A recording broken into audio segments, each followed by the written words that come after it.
इसके पिछले क्लास में हम लोग ने चैप्टर फर्स्ट में यूक्लिड विभाजन प्रमेयिका और यूक्लिड विभाजन प्रमेयिका के आधार पर मासा ज्ञात करने के नियमों पर चर्चा कर रहे थे। तो उसके पहले हम लोगों ने ये चर्चा किया कि जो मासा हम लोग निकालते हैं वो मासा किन विधियों से अभी तक हम निकालना जानते रहे। तो उसमें मैंने आपको बताया था कि हम लोग 3 विधियों से मासा निकालना जानते थे, समापवर्तक विधि, अभाज्य गुणनखंड विधि, भाग विधि। मैंने बताया कि जो भाग विधि है वही आपकी आगे चल करके यूक्लिड विभाजन प्रमेयिका के रूप में हो जाएगी, थोड़ा सा उसका स्वरूप बदल जाएगा। तो पिछले टर्न पर हम लोगों ने समापवर्तक विधि के 2 एग्जाम्पल सॉल्व किए थे। एक एग्जाम्पल के माध्यम से आज मैं आपको फिर से उसको रिपीट करता हूँ, फिर आगे बढ़ता हूँ। जैसे हम समापवर्तक विधि से एग्जाम्पल ले लेते हैं 18 और 24। 18 और 24 आपको हमने बताया था कि इसका समापवर्तक विधि से मासा निकालना यानी महत्तम समापवर्तक निकालने के लिए क्या करते हैं, जो भी संख्याएं दी होंगी 2 से कम संख्याओं के लिए मासा हमारा डिफिनाइट नहीं है, क्योंकि एक संख्या रहेगी तो उससे हम मासा नहीं निकाल सकते, 2 या 2 से अधिक। अब इसमें हम लोग क्या करते थे और बताया था कि हम जो भी संख्याएं दी हैं इसका क्या करेंगे, हम अपवर्तक लिखेंगे यानी गुणनखंड लिखेंगे। तो शुरू करते हैं, हम लोग लिखेंगे 18 के अपवर्तक। हमने आपको बताया था लास्ट टर्न पे कि अपवर्तक या गुणनखंड ऐसी संख्याएं होती हैं जो संख्याएं इस संख्या को पूरी तरह से विभाजित कर देंगी। तो 18 1 हो गया, 2 हो गया, 3 6 9 और 18, ये हमारे 18 के अपवर्तक आ गए। अब इसके बाद हम लोग क्या करेंगे, 24 के अपवर्तक लिख देंगे। 24 के अपवर्तक में क्या होगा, किस संख्या से 24 हमारा कटता है, 1 से, 2 से, 3 से, 4 से, 6 से, 8 से, 12 से और 24 से। ये इतना हम लोगों ने कर लिया। 18 के अपवर्तक लिख लिए, 24 के अपवर्तक लिख लिए। अब तीसरा हम लोगों ने किया था कि इन अपवर्तकों में देखेंगे कि कौन से ऐसे अपवर्तक हैं जो कॉमन हो रहे हैं यानी जिनके पेयर बन रहे हैं। तो हम लोग यहाँ लिखेंगे 18 व 24 के समापवर्तक। समापवर्तक का मतलब समान अपवर्तक। देखते हैं, ये देखिए 1, फिर इसके बाद देखिए 2 इसमें भी है, इसमें भी है, इसको लिख लेंगे। 3 भी हमारा टैली कर रहा है, इसके बाद 6 हमारा टैली कर रहा है और इसके बाद ऐसी कोई संख्या नहीं है जो अब इसमें कॉमन हो। तो मैंने आपसे बताया था कि जब समापवर्तक हम लोग लिख लेंगे तो समापवर्तक में जो सबसे बड़ी संख्या होगी वही इन दी हुई संख्याओं का क्या कहलाएगी, मासा कहलाएगी। तो यहाँ पे सबसे बड़ी संख्या हमारी कौन सी है, 6 है। अतः 18 व 24 का मासा हमारा जो होगा वो कितना हो जाएगा, 6 हो जाएगा। आशा करता हूँ कि आपको ये समापवर्तक विधि से मासा निकालना आ गया होगा। ये आपके सिलेबस में अभी नहीं है लेकिन इसको जानना जरूरी है। अब हम लोग मासा निकालने की दूसरी विधि पर चर्चा करेंगे जो होती है अभाज्य गुणनखंड विधि। ये हमारे सिलेबस में है। अभाज्य गुणनखंड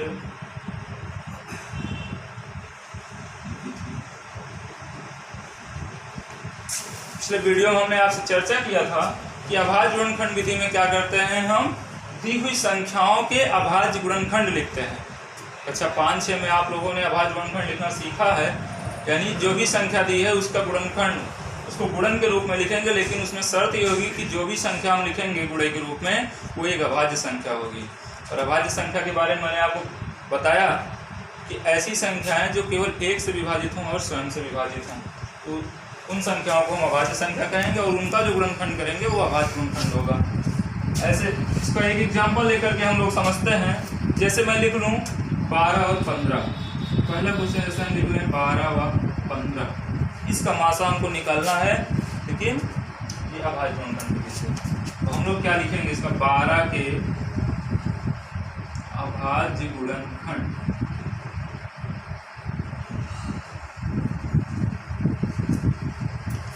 12 के अभाज्य गुणनखंड में इसको हमको अभाज्य संख्याओं के गुणे के रूप में लिखना है। तो हम जानते हैं 12 को क्या लिख देंगे 2 दूनी 4 यही। देखिए 2 भी हमारा अभाज्य है और 3 भी हमारा अभाज्य है। 15 कैसे लिखेंगे 15 के अभाज्य गुणनखंड, ये हो जाएगा हमारा 3 5 15। 3 भी हमारा अभाज्य है और 5 भी हमारा अभाज्य है। अब इसमें क्या करेंगे हम लोग उभयनिष्ठ गुणनखंड ढूंढेंगे। तो लिखेंगे 12 व 15 के उभयनिष्ठ अभाज्य गुणनखंड।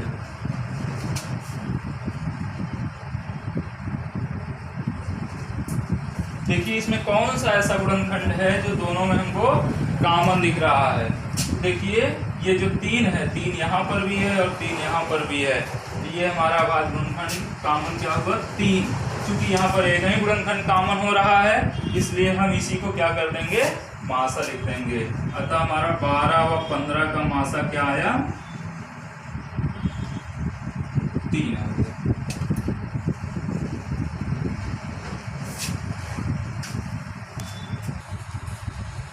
देखिए इसका दूसरा एग्जाम्पल लेते हैं। जैसे मान लीजिए हम लोग लिख लेते हैं 68 और 72। इसका मासा हमको निकालना है अभाज्य गुणनखंड विधि से। तो क्या लिखेंगे 68 के अभाज्य गुणनखंड।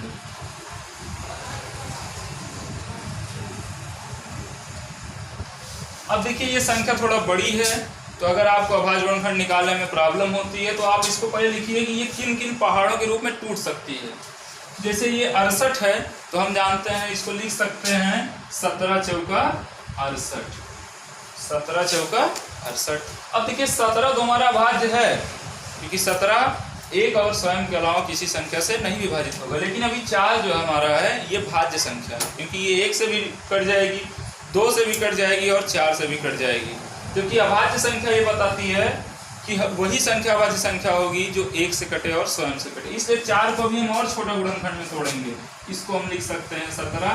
4 को बताइए और क्या लिख सकते हैं 2 गुणे 2। यानी अब हमारा जो भी संख्या मिली हमको ये सारी की सारी संख्याएं अभाज्य संख्याएं मिली और इस तरह से हमारे जो गुणनखंड हुआ इसको हम क्या करेंगे अभाज्य गुणनखंड। इसको सिस्टमेटिक ढंग से लिख लेते हैं 2 गुणे 2 गुणे 17। तो 68 के अभाज्य गुणनखंड हमको क्या मिल गए 2 गुणे 2 गुणे 17। 2 दूनी 4 गुणे 17 68 हो गया। इसी तरीके से हम किसका निकालेंगे 72 का। 72 के अभाज्य गुणनखंड। अब 72 है, 72 को भी आप बड़ी संख्या है, जिनको आ रहा है अच्छी बात है, वैसे आपकी प्रैक्टिस अच्छी है लिख लेंगे, लेकिन इसको तोड़ना सीखिए। 72 है तो इसको हम लोग लिख सकते हैं 18 चौक 72। 18 चौक 72। अब यहाँ देखिए ऐसी कोई संख्या हमको नहीं मिल रही है जो अभाज्य संख्या हो, क्योंकि 18 के भी कई गुणनखंड हैं, 1 है 2 है 3 है 6 है 9 है 18 है। 4 ऑलरेडी भी मैंने बताया कि भाज्य संख्या है। तो इसको और छोटे रूप में तोड़ते हैं। 18 को हम लोग लिख सकते हैं 2 9 18। 4 को 2 गुणे 2। अब देखिए 2 2 2 ये तीनों तो हमारे अभाज्य हो गए, लेकिन अभी बीच में ये जो 9 है ये अभाज्य नहीं है। इसको फिर और तोड़ते हैं। तो 9 को हम लिख सकते हैं अभाज्य, 3 एक अभाज्य संख्या है तो 9 को हम 3 गुणे 3 लिख सकते हैं। और इस तरह से हमारा जो गुणनखंड आया, अब इसमें कोई भी ऐसी संख्या नहीं है जो अभाज्य संख्या ना हो। 2 भी अभाज्य संख्या है और 3 भी अभाज्य संख्या है। अब इसको थोड़ा सा क्रमबद्ध कर लेते हैं। तो 2 गुणे 2 गुणे 2 गुणे 3 गुणे 3। तो 2 दूनी 4 दूनी 8 त्रिक 24 त्रिक 72। अब हम क्या करेंगे, हमने इसका 68 का अभाज्य गुणनखंड लिख लिया, 72 के अभाज्य गुणनखंड लिख लिए। अब इसमें देखते हैं कि कौन सा उभयनिष्ठ गुणनखंड होता है। तो लिखेंगे 68 व 72 के उभयनिष्ठ गुणनखंड, उभयनिष्ठ अभाज्य गुणनखंड।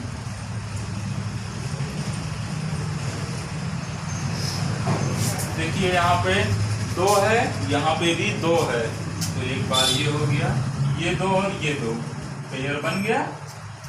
यहाँ एक 2 है, यहाँ एक 2 और है, इसको भी हम ले लेंगे, गुणे के रूप में लिखते जाएंगे।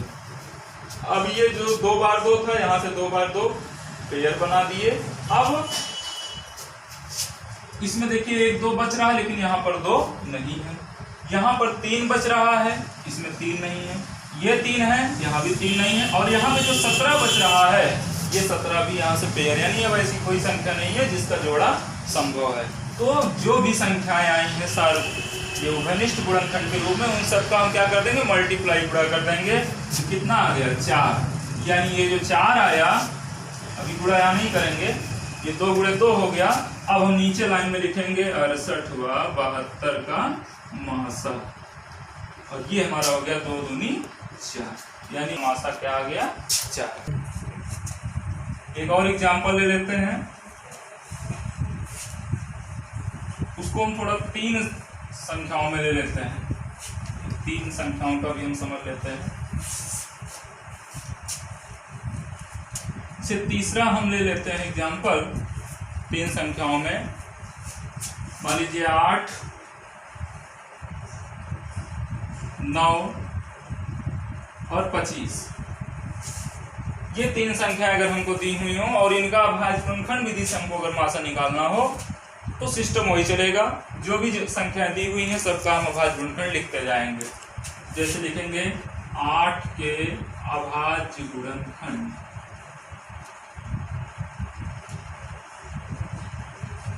8 नॉर्मल से जानते हैं सब लोग, 2 दूनी 4 दूनी 8। 9 के अभाज्य गुणनखंड कितना हो गया, 3 गुणे 3, 3 त्रिका 9। 25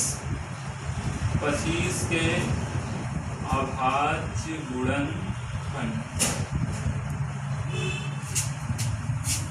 25 को लिख देंगे 5 गुणे 5 25। अब हमने तीनों संख्याओं का अभाज्य गुणनखंड लिख लिया। अब इसमें क्या होगा, जब हम उभयनिष्ठ गुणनखंड लिखेंगे किसका, 8 9 और 25 का, 8 9 व 25 का उभयनिष्ठ अभाज्य गुणनखंड। तो इसमें देखिए क्या होगा, अगर कोई संख्या ऐसी हो जिसका 2 ही संख्याओं में पेयर बन जा रहा हो तो उसको भी हम पेयर बना के लिख लेंगे। संयोग से यहाँ ऐसी कोई संख्या नहीं है जिसका कोई 2 में पेयर बन रहा हो।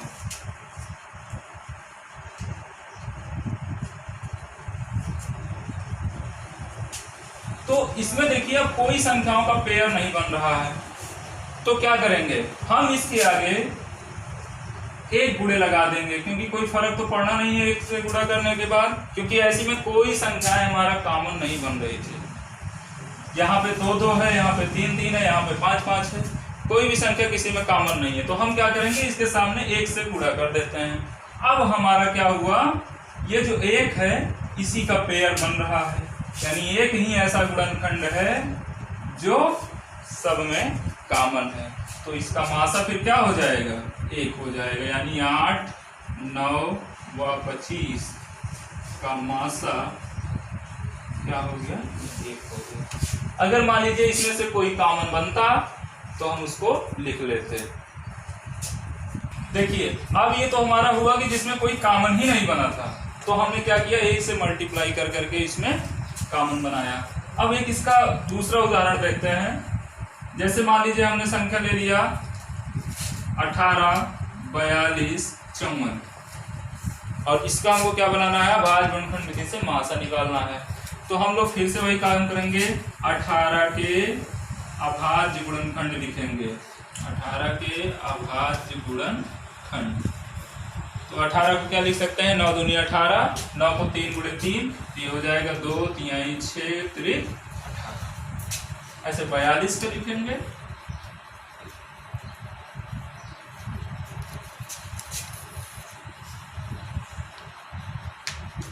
42 का अभाज्य गुणनखंड लिखेंगे तो 14 त्रिक 42, 3 हमारा क्या है अभाज्य है, 14 नहीं है, 14 को 2 गुणे 7 लिख देंगे तो यानी ये हो जाएगा 2 तिहाई 6 सते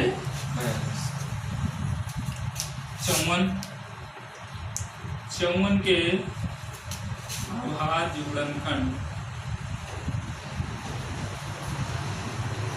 54 को हम लोग लिख देंगे क्या 9 छक 54, 6 को लिख देंगे 2 गुणे 3 और 9 को लिख देंगे 3 गुणे 3, 2 तिहाई 6 त्रिक 18 तिहाई 54।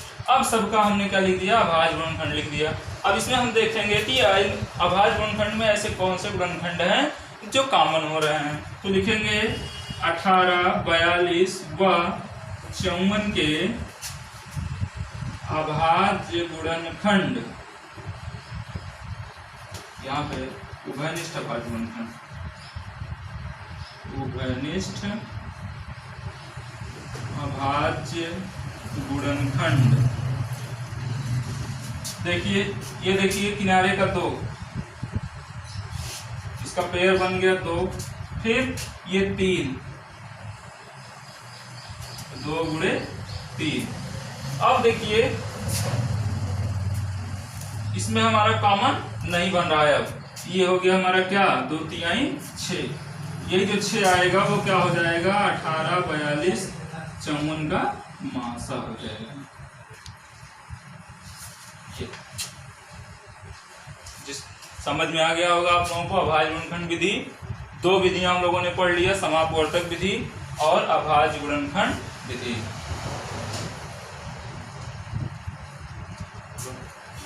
तो इस तरह से हम लोगों ने 2 विधियों का अध्ययन कर लिया, समापवर्तक विधि और ये रही हमारी अभाज्य गुणनखंड विधि। इसके बाद हमारी जो विधि है भाग विधि, उसको हम आपसे नेक्स्ट वीडियो में उसके बारे में चर्चा करते हैं।